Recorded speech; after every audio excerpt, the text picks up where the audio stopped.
Kia ora Year 12, here's the first video for maths this week, and this is on simplifying algebraic fractions. So last week we looked at examples where we had multiplication and division. Today we're working on examples of expressions where we've got addition and subtraction. This goes with the Walker book, pages 38 to 39, but these examples are all ones that I've made up. So we'll start with three that have got no algebra in them, just numbers, because we need to remember what we do when we just have numbers for fractions, because that's really all we're going to be doing today.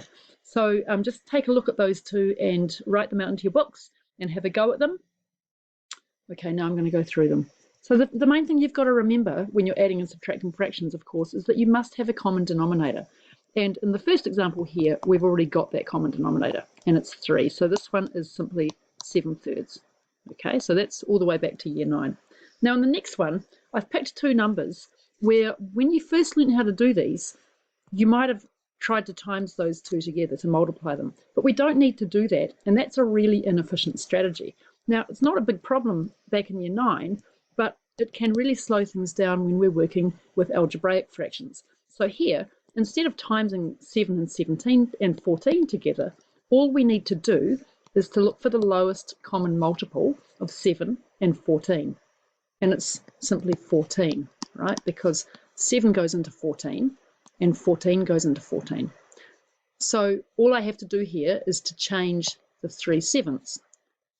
I multiplied 7 by 2 to get 14, so I do the same thing to the 3, and I get 6 fourteenths.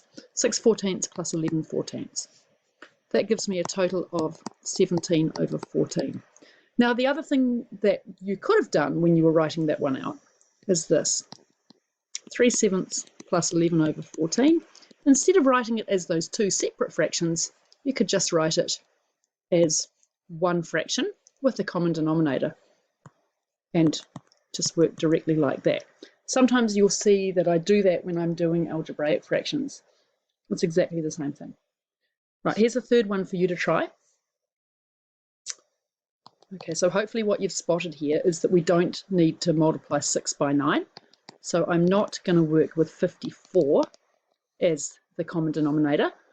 The lowest common multiple of 6 and 9 is going to be 18, right? And there's nothing wrong with just writing down your skip counting if that's what you need to do.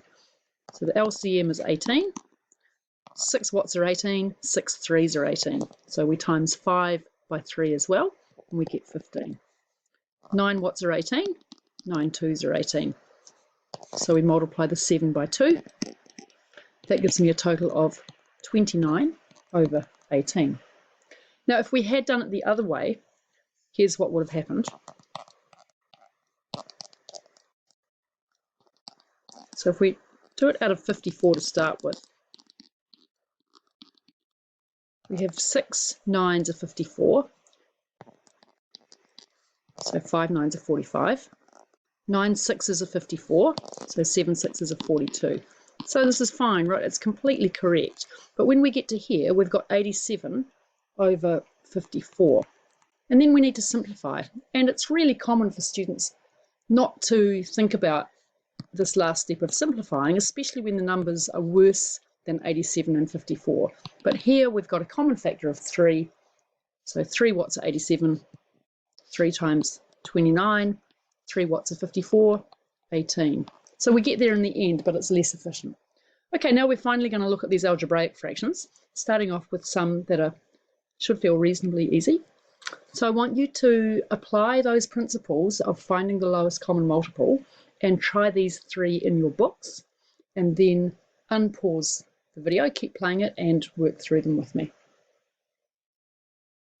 Okay, let's look at this first one. The lowest common multiple here won't be 24, it'll be 12. What do I do to 4 to get to 12? Times it by 3. So that's what I have to do to the y. That gives me 3y. What did I do to the 6 to multiply it to 12? Times it by 2. So I have to do the same thing to the x. So the answer is going to be 3y minus 2x over 12. Next one. 5 over x squared plus 7z.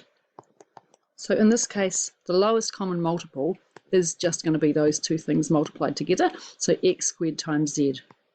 Right, x squared times what got me this? X squared times z. So we have 5 times z, just doing equivalent fractions. And then the same again, z times what got me to x squared z.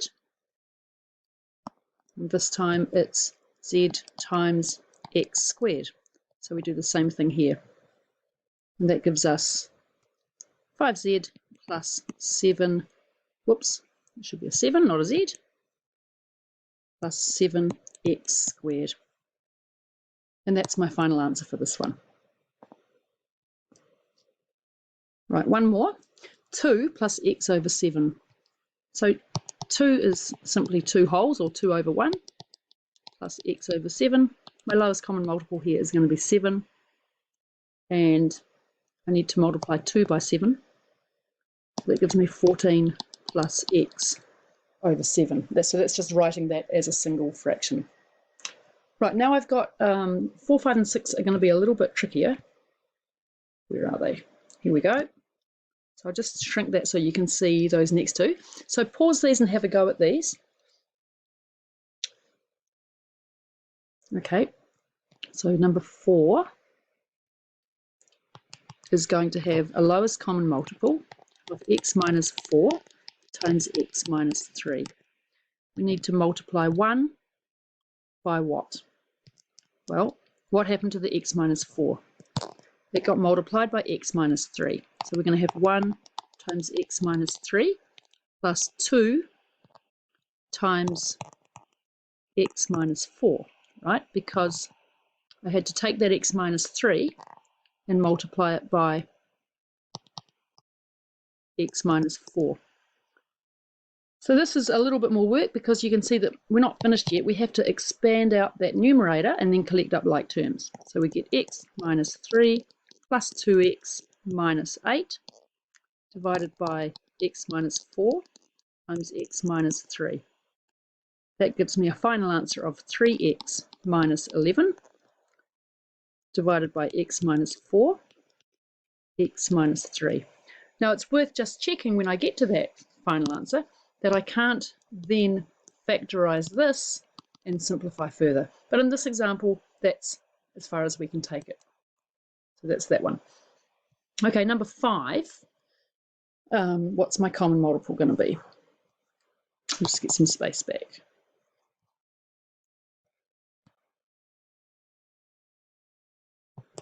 Okay, the lowest common multiple here is going to be just x cubed times y squared.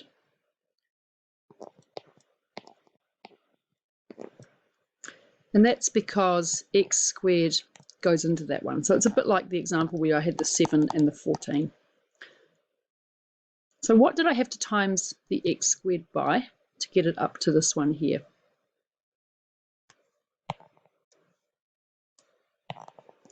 Well, I had to multiply it by another x and then y squared. So that's what I have to do to the 5. So it's going to be 5x y squared. And I didn't have to do anything to this. So it's simply going to end up as 5xy squared plus 7. And we're writing that again as a single fraction. Right, one last one. Now I've made this a subtraction on purpose because I want to go over a really, really common mistake. And that's when we have subtracting fractions. This fraction line is acting as an invisible set of brackets. So it's always better to make those brackets visible so that you don't screw up your expanding. So pause the video and have a go at this one. You should get a common denominator of x minus 7 times x minus 9. Multiplying through should feel quite comfortable by now. So we have 3x minus 1, and that had to be multiplied through by x minus 9, minus the x plus 4 multiplied through by this. Right, but we're not finished yet. We have to expand all of that out and collect up like terms. So we're going to have 3 times x squared minus 10x plus 9 minus x squared minus 3x minus 28. And we'll just leave the denominator in factorised form. So we'll clean all of this up. We get 3x squared minus 30x plus 27 minus x squared plus 3x plus 28 divided by this. And now collecting up like terms at last, we get 2x squared minus 27x plus 55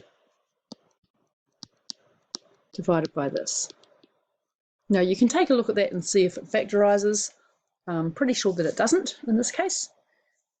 And it definitely doesn't have either of these as factors. Okay, now I know that because 7 and 9 are not factors of this number here.